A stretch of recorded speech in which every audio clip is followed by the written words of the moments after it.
Kalau pilkada turun apa segala macam, pilkada itu tergantung figur ya. Ya itu figur Jokowi, dia yang kampanye. Nah, jangankan itu, Tangerang lihat, iya. Miing, iklan bintang TV, yang menang Demokrat juga. Iya, calonnya kan bukan Jokowi di daerah itu. Nah gitu loh, calonnya beda. Enggak, Jokowi cuma datang membantu. Ini dia jadi apa, tren, semua daerah kepingin seperti Jokowi, jadi enggak.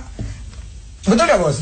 Mereka pengen seperti Jokowi. Ya enggak dong. Nah, yang didatangi ke daerah itu adalah Jokowi pengen membantu satu daerah yang itu umpama sesama kader PD Perjuangan. Ternyata di daerah itu kan calonnya bukan Jokowi.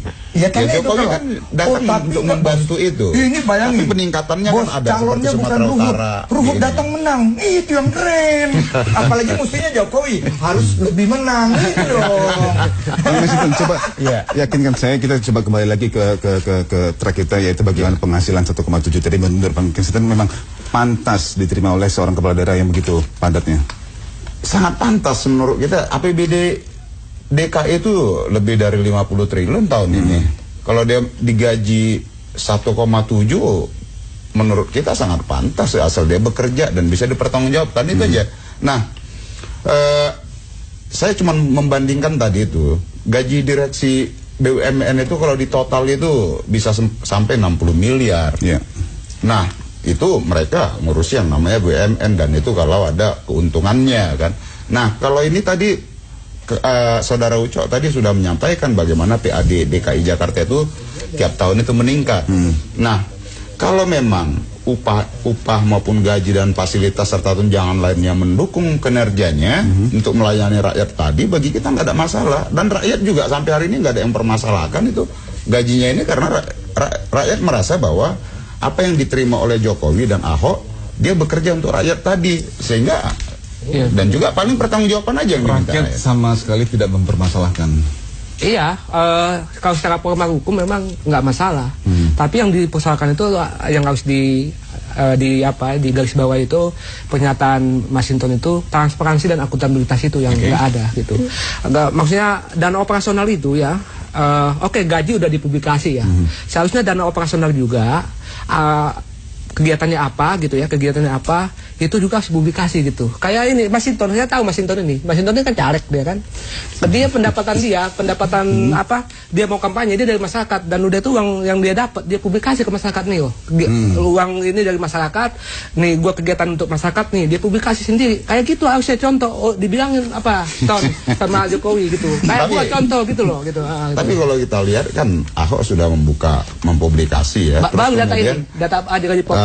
Jokowi juga menyampaikan apa segala macam yang itu memang sama lah. Kalau kita kayak Bang Ruhut juga, kalau dia turun belusukan ke masyarakat tuh saat ini umpamanya sosialisasi kan tidak harus dijelaskan Bang Ruhut keluar berapa. Contohnya gitu, ada yang ketika ke masyarakat ada yang apa, Pak tolong saya dibantu dong, saya lagi nggak ada beras nih, contohnya begitu, saya pengen ngerokok, kan spontan aja. Nah itu gubernur kan juga sama wakil gubernur kan dia harus siapkan itu. Dan itu kan yang penting dia bisa dilaporkan transparan, setiap bulan itu bisa dia laporkan. Itu sebenarnya kalau dia umpama berapa-berapanya baru 1,7 saya rasa gaji CEO Freeport itu bisa sampai ratusan miliar kalau itu. Bang Ruth. Iya, itu yang aku bilang. Aku lihat layakku Mas Hinton ini senang sekali. Yang aku cemburu lihat Jokowi sama Ahok.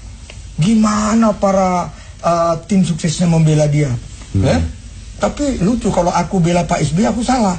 Tapi kalau mereka enggak, itu yang paling lucu. Coba dibilang lagi.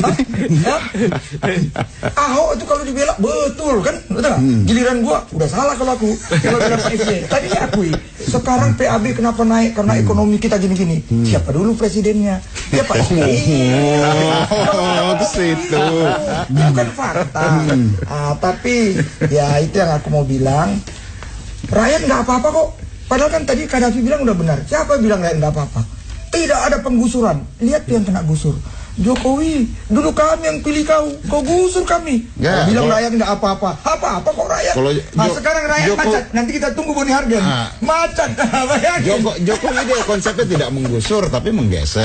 Itu kan aja. Jadi ini udah sama kayak Orde Baru. Tidak naik penyusehan. Janganlah kita permainkan kata-kata. Ini tidak permainan kata. Kalau kita lihat Pak di waduk Pluit itu tidak digusur, digeser ke wilayah Cilincing sana, disiapkan rusunnya, kan gitu.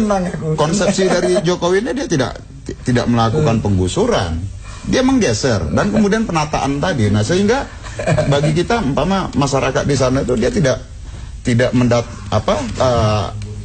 kebijakan Jokowi Ahok itu dia tidak mendatangkan resistensi yang tinggi karena dimulai melalui proses dialog, masyarakatnya diajak ngomong, tidak melakukan pendekatan kekuasaan.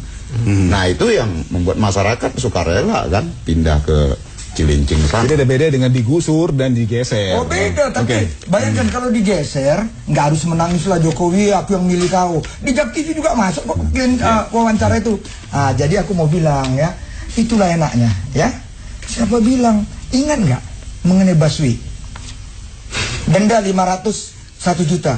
Nyatanya lihat, hakim itu mewakili Tuhan di muka bumi. Lihat itu tilang, nggak tega itu hakim. Bayarnya 60.000, 90.000. Janganlah rakyat kita ini udah susah, jangan dipajaki lagi yang aneh-aneh. Di satu pihak mereka kalau telat masuk kantor dimarahin sama bosnya. Ya, jadi udahlah, perbaikilah. Hakim kan udah di luar ranah. Ya itulah. Oke, kita akan lanjutkan lagi karena saya sudah melihat ada Bang Boni Hargen di depan saya. Sesaat lagi akan kembali bergabung bersama Bang Sinton dan kita lanjutkan debat ini. Jangan kemana-mana pemirsa.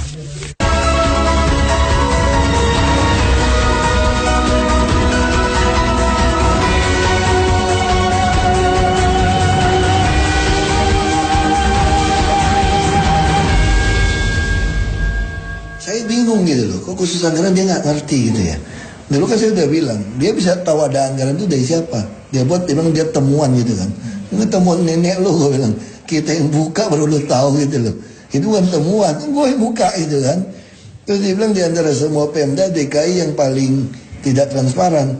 Makanya saya bilang buta apa dia gitu loh. Justru DKI yang jadi model yang paling transparan. Dan gue bilang aja, lu tuh kampungan bego banget gitu, gue bilang. Gak ngerti RSM pencitraan seperti itu, gue bilang gitu dah. Gue kan bilang kayak gitu sama lu gitu loh. Masa lu RSM ngurusin APBD jadi lu gak ngerti? Kan, ya bingung gue gitu loh. Kalau kamu ngerti ya oke. Kalau ngerti kamu dia mau dibilang bego, kamu ngerti, berarti kamu mau main politik gitu loh. Udahlah, kau takut Jokowi jadi presiden, bukan begitu caranya. Lu makin gitu makin naik dia. Oke, itu tanggapan Ahok tadi, Basuki Cahayapurnama mengenai sang Ucok Fitra. Oke, saya akan ke situ nanti, tapi kita sambut dulu ada Bang Boni Hargen. Halo, selamat malam Bang. Ditunggu juga akhirnya muncul juga akhirnya. Nah, apakah macet di jalan atau apa? Bukan karena macet, ini soal manajemen waktu karena terlalu banyak acara. Kalau waktu itu kan Bang Ruhut nggak datang karena alasnya macet. Padahal Bang Ruhut kan selalu terlambat gitu loh. Di TV One saya nggak pernah terlambat. Anak tentara itu nggak pernah terlambat. Oh iya. Disiplin. Saya ini anak tentara bos, nggak pernah terlambat. Tapi saya kebetulan bersamaan TV One dan JAK TV. Kebetulan jamnya duluan di JAK TV. Gitu bos. Tapi kalau kau bilang Jakarta nggak macet, gini. Nontonlah orang Jakarta. Kata Boni Hargen, Jakarta lancar. Bukan karena nggak macet loh saya bilang. Acara saya banyak hari ini, jadi memang agak. Jadi saya harus menyenangkan semua. Saya kan belajar dari SBY Pak. Jadi harus menyenangkan semua. Kalau bicara acara padat mungkin tak ada setengah acara kau dari aku, tapi tetap tepat waktu sampai. Bapak kan digaji negara. Alah, siapa bilang? Ya kan DPR Bang. Ya bukan, kalau kita mau ke kampus kemana siapa yang gaji? Kocek sendiri. Iya. Tapi kadang-kadang kau pengamat tahunnya digaji luar negeri. Kasihan kau dua republik ini, jangan.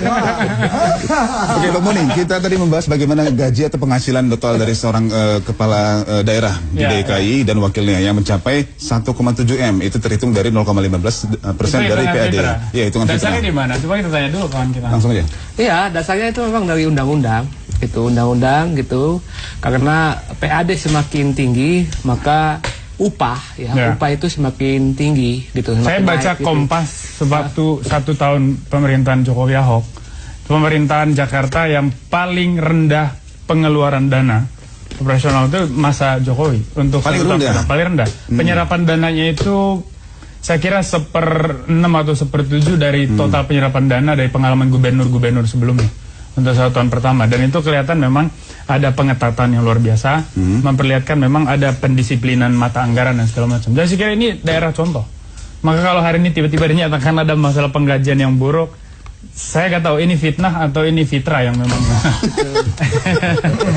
Tapi nggak usah ini ya, nggak usah dinilai ya bahwa ini hemat atau kata Ahok ini ya, hanya 0,1% gitu. Ini belum habis tahun ini. Nanti kita lihat audit BPK-nya, benar atau tidak apa yang mereka omongkan gitu. Karena gini, tadi kata Mas Sinton yang terjadi penggeseran, bukan penggusuran, gitu. Saya yang saya lihat di lapangan itu, sekarang fokusnya sekarang di Kali Ciliwung mau digusur itu. Gua bilang sama teman penduduk Kali Ciliwung, kalian itu kalau nanti digusur, oke, tapi jangan mau masuk ke Rasuna. Karena di sana itu hanya 6 bulan, ada TV, ada kasur, semua enak. Habis 6 bulan, lu mau makan apa? Lebih baik minta sama Jokowi itu gaji 7 juta per bulan, kerja apapun. Kalau lu dapat 7 juta sebulan, kamu udah dapat Rasuna itu. Tak gituin sama penduduk. Oh kayak gitu ya. Karena ini hanya permainan apa namanya? Menghindari pantauan dari Komnas HAM. Karena kalau dia digusur, dibuang begitu aja, Komnas HAM akan datang. Makanya ditaruh di rusun. Nanti setelah 7 bulan, 8 bulan gitu.